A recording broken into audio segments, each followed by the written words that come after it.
miarabana ireo manam-pahefana sy tompon'andraikitra isany izay miara-dia aminy. Miarabantsika vahoaka zay.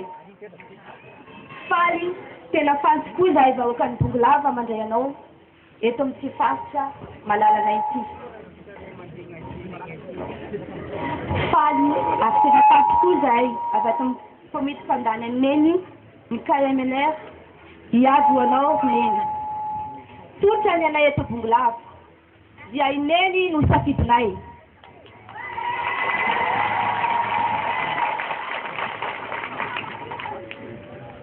Ataovy maresaka ireo vazatany fa izy irery ihany no ataponay.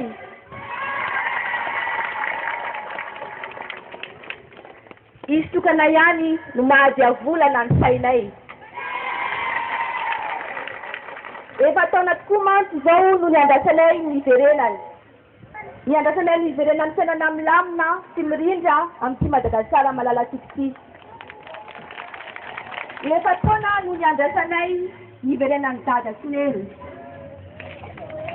Raha efa betsaka no nifindra lasy, ianao ny vahoaka amin'ny Bongolava dia nijoro hatrany.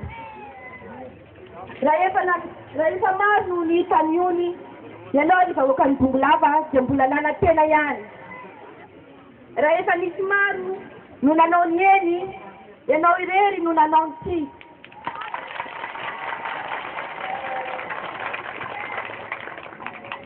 Tsy misy basy nataponjy ianao ny vahoaka ny Bongolava, tsy misy basy nataponjy ianao ny ara-dalàna, fa manana kosa ny safidinao.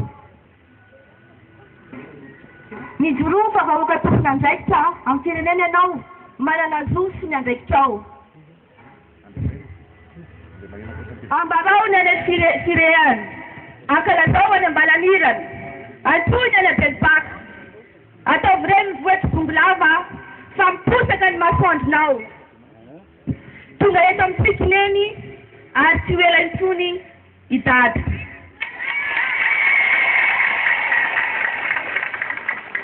Neny reny ny malagasy tsy vaky volo. Eto izahay Neny dia mitodika aminao manokana. Totraka sy rery-fanahy ny vahoaka ka miandrandra firenena sambatra. Mitaky fomba sy olona mahitsy hitondra ny firenena ny vahoaka. Miandrandra firenena manam-panahy ny vahoaka dia anao irery no inonay fa hitondranay amin'izany lalan'izany.